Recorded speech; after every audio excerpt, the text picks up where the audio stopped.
We're moving on to London, to a beautiful god sister who was on the Sankirtan yesterday. There's so much I can say about her. She's an inspiration. She's without her, without many people like her, many of us wouldn't have even heard of Krishna or Prabhupada or Gurudeva or anything. She has put in so much seva over the years. I don't even want to say how many years she's been serving in this lifetime. So much seva. I've heard actually from others, not from her lips, that actually it's still the case today, but back in the day when she was distributing books with ISKCON all over the world, it was almost impossible for people in the street to say no to her, such as her charm and effulgence and sweetness. So she's always been a dear god sister to me. So I'm so happy that Srimati Jagatam Didi has agreed to share her offering with us today.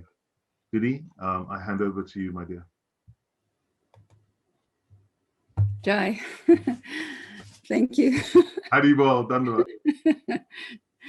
Jai Yashodanandan Prabhu, Yashodari, and all the assembled devotees.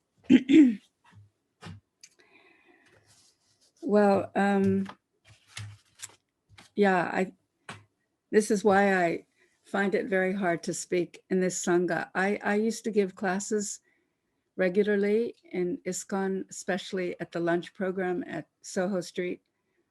A few people reminded me that even during the lunch program, which was an introductory talk, I was speaking about Srimati Radhika, and then they never forgot it. Somehow, I don't know, because if you put yourself in the position to have to speak, then you're not speaking. Srila Prabhupada is speaking through you, or Srila Gurudev. And that was happening in those days. But when I came into the Sangha with Srila Narayana Maharaj and all of his beautiful devotees, I became mute because I understood the glories of Srila Gurudev's disciples and followers, so high and so divine and so rasic these devotees are.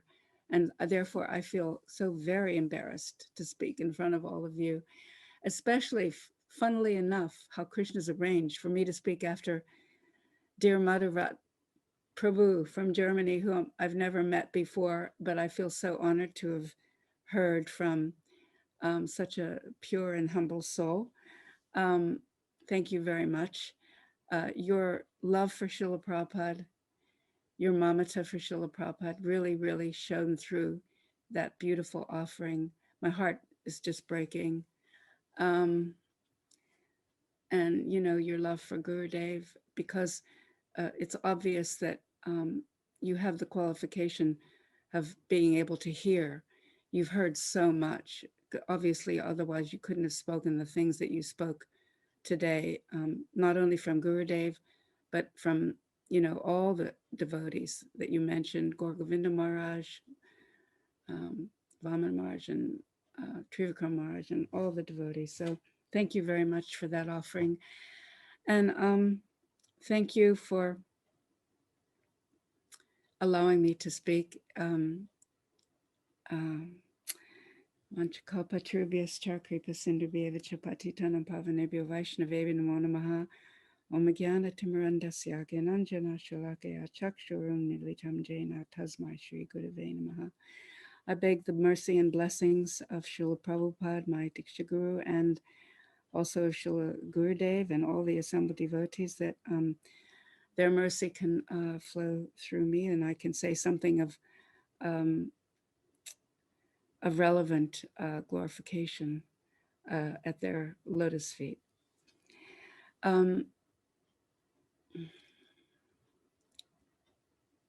Really, I don't know where to start. I wrote Yashodanandan, coming back after that Harinam yesterday was completely life-changing. I did not sleep one wink last night. I was up all night feeling incredible mercy and purification just flowing, like the words were just flowing. I had to sit down and write. I wrote pages and pages of an offering of, well, a glorification of Sri Harinam Prabhu. And when I speak, because I think I had some kind of, not experience, but I had some connection in previous lifetimes as a Smarta Brahman. So I have been very a stickler for rules and regulations and always doing the right thing. Even Budara once, when he looked at my chart, he said, "Oh, you must be a Catholic." I said, "Yeah, how did you know?" And he said, "Because you're more interested in doing the right things than you are in love." So that really, really hit my heart. But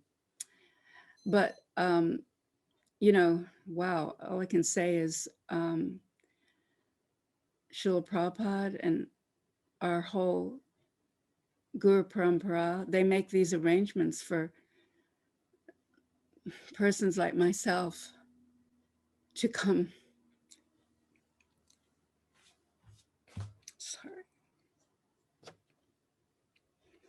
to come to their lotus feet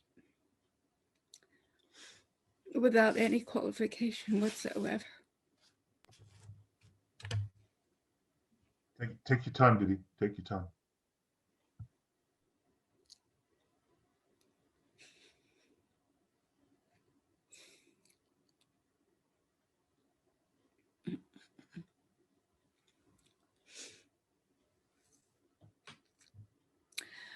Anyway, I wrote pages and pages of, but the thing that always comes to my mind when I have an opportunity to glorify Srila Prabhupada and Srila Gurudeva is causeless mercy. One time Srila Prabhupada said, he thanked the disciples who were sitting in the room with him. "Thank you, you have all come, you have all been sent by Bhaktisiddhanta Saraswati Thakur to help me to spread this movement." And one devotee said to him, "But Prabhupada, why, if that's true, then why were we born in the West in meat-eating families?" And Prabhupada said, "Oh," he said, "this was an arrangement so that the movement could be spread all over the world." So I don't understand how these things happen. And all I do know is that Prabhupada also said, you know, when a devotee asked him to, you know, how to understand how he came, because Prabhupada said, if you hadn't visited all the holy places in your previous life, if you haven't taken bath in all the holy rivers, if you haven't chanted Hare Krishna and associated with Vaishnavas in your previous life, you wouldn't be here today. And so the devotee asked about that, and he said, I don't know if that's true about me. And Prabhupada said, "Yes, I am your causeless mercy." And Srila Bhaktivinoda Thakur, in the beautiful song, Gurudev Kripa Bindadiya, he says, in the original ISKCON translation of the fourth verse of that song, it is, "Your mercy is all that I am made of." I love that translation. Your mercy is all that I am made of. And I've said this before, but recently, when I was living in Vrindavan for some time, some younger devotees or some sort of people who were kind of new into the bhakti path, like people coming from yoga background, they saw me and said, "Oh, you have so much love. You have so much love in your heart." And I didn't know what they were talking about because I didn't feel that love myself. But when I reflected on it later on, after I'd come back from Vrindavan back to the UK, I understood completely that my body is made of Srila Prabhupada's mercy. There is no difference. And what people were seeing, that's what they were seeing. They were seeing Prabhupada's love, Prabhupada's mercy. And it's just like that, Srila Prabhupada, Srila Gurudev, our gurus, they are manifestations of Srimati Radhika. And she is the embodiment, she is the personification of all love and all compassion. And so they channel that love, and they channel that through us. And if we put ourselves in a position to hear from them, to serve their mission, automatically that channeling process takes place. And that channeling is just it's infinite. And sometimes, I used to live in the temple for like maybe 10 years, and I was very, very, very grateful to have that amazing training in the temple and to be engaged like 100% in full-time service. And now, having gotten married and have a child, I had to move out of the temple, which was devastating for me. And it's not an easy thing to live outside the temple for me. There's so many moments during the day when I'm faced with the choice between Krishna and Maya, and I don't always make the right choice. But, Srila Prabhupada, Srila Gurudev, they've given us everything. And at the moment, this lockdown has created an amazing platform for hearing Harikatha.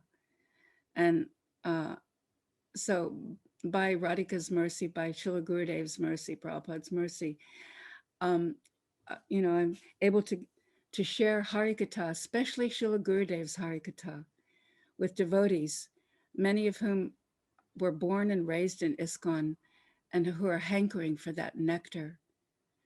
And we're reading Srila Gurudev's books, Bhakti Rasayan, Going Beyond Vaikuntha, Nectar of Govinda Leela, and now we're reading Pinnacle of Devotion. We read Madhurya Kadambini. So much beautiful, so much unlimited mercy, and just really feeling so fortunate to be able to share that nectar. And it's true that if you learn something, if you hear something, people say you can learn it 60%, but if you share it, if you teach it, then you learn it 100%. So to be in that position, to be able to share that Harikatha is very, very, very, very wonderful.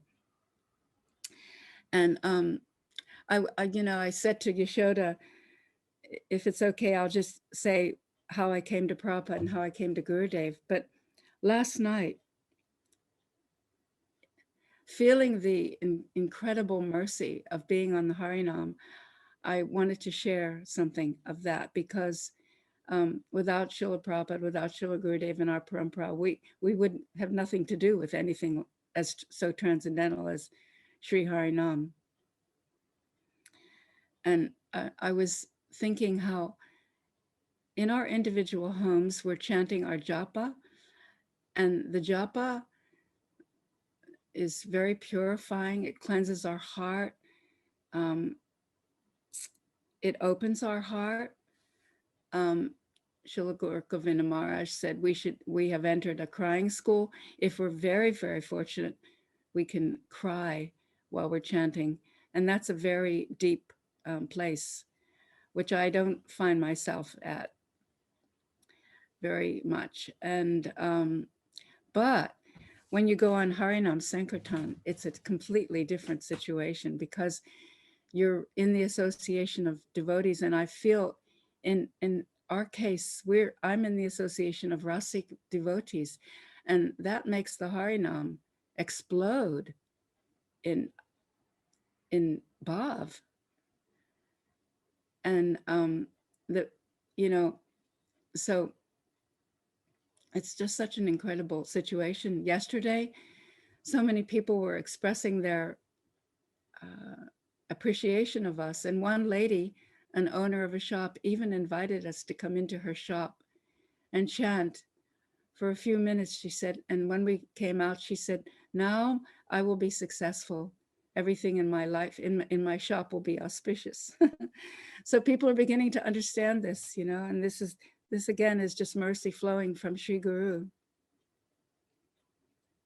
And I was contemplating that during Kartik, just as we chant the Damodarastikam prayers every day under the guidance of Srila Sanatana Goswami, and especially for us in this Sangha under the guidance of Srila Gurudev, who always spent every single year in Kartik 2 full weeks describing the glories of that beautiful song. So just as we sing that song for the purpose of understanding how Krishna can only be bound by love. So the Harinam has an effect like that. I just want to read the first prayer of the Shikshastakam.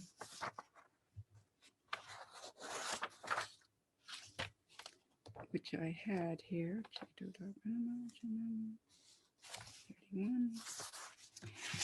Chaitodarpana marjanam, bhava mahadavagni nirvapanam, shreya karavachandikas vitaranam, vidya vatu jivanam, anandam buddhivardhanam, pratipadam punamritasvardhanam, sarvatma snapanam padam vijayate Shri Krishna Sankirtanam. Let there be supreme victory for the chanting of the holy name of Sri Krishna, which cleanses the mirror of the heart and completely extinguishes the blazing forest fire of material existence. Sri Krishna Sankirtan diffuses the soothing moon rays of Bhav, which cause the white lotus of good fortune for the jivas to bloom. The holy name is the life and soul of transcendental knowledge. Since Vidya, or Divya Saraswati Devi, is Sri Nam Prabhu's consort, it continuously increases the ocean of transcendental bliss, enabling one to taste complete nectar at every step. The holy name thoroughly bathes and cools the body, mind, and soul. So I hope you don't mind. I try to be, you know, in the present whenever I speak or give an offering, and that's why I'm not exactly referring to notes or even something I might wanted to have said earlier. But being on the Harinam has given me a deeper understanding of these 8 verses that Sri Chaitanya Mahaprabhu left us.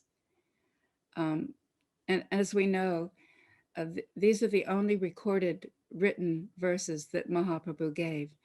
Otherwise, he spoke to Srila Rupa Goswami, he spoke to Sanatana Goswami and other Vaishnavas, and these conversations were recorded.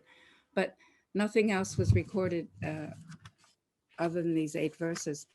And so I was seeing the comparison of the importance and relevance of chanting the Damodarastikam prayers during Kartik and chanting the Shikshastakam prayers every day. I know that the devotees at Soho Street, for many, many years, they've included it in their sadhana to chant the Shikshastakam prayers every week on a Sunday morning.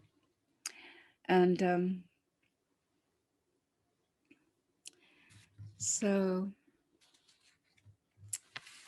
yeah, I just wanted to just speak about some of the benefits of Sri Harinam Sankirtan. You see that this Harinam Sankirtan actually shakes me out of lethargy and illusion and brings me to the reality. And it is the nectar for which we are always anxious. I was understanding it's the panacea for all ills. It's better than any psychedelics. It gives all deep realizations. This is what I'm understanding more and more, why people who don't want to, who want to understand something higher than what they see in the material world, they take shelter of some psychedelic substance. But actually my experience on Harinam yesterday was that I don't need to take any material substance like that, because the realizations that were flowing I feel it must be something like taking a psychedelic. or better than. And also, I also realized that Harinam Sankirtan frees one from even from curses. Many years ago, one of my god sisters, she contacted me and she said, "Oh, I just found out that I've been cursed." And she was in a panic and she was extremely desperate, like feeling very, very affected by that knowledge that she had been cursed. And I really didn't know what to say to her. But recently I understood that, you know, I had my son's chart done, and it said that I've been cursed. I was under a curse by my ancestors, and you know, my son's mother was under a curse. But I feel like, you know, being in the Harinam actually freed me from any traces of that or any effects from that curse. And I also realized that Harinam is better than um, any astrologically recommended jewels or gems. Uh, Srila Gurudeva, I remember I was in the room once when he said, if you wear a jewel on your finger, I will cut your fingers off. Because he wanted us to have no shelter other than bhakti itself. And yeah. And another realization is that we understand from Sri Bhakti Rasamrita Sindhu that as we mature in bhakti, then the leaves of bhakti grow, and the first two leaves are Kleshagni and Subhada. And so, you know, auspiciousness comes in our life, and we become free from all miseries. So that was another realization I had of this Harinam, that this is such a powerful activity, that all these things take place very easily and very quickly. And how Sankirtan is a calling out. You know, maybe on a regular basis, on a daily basis, I don't call out for mercy because so many anarthas are blocking me. But Harinam like kind of forces you to call out, and yeah, so that's a great mercy.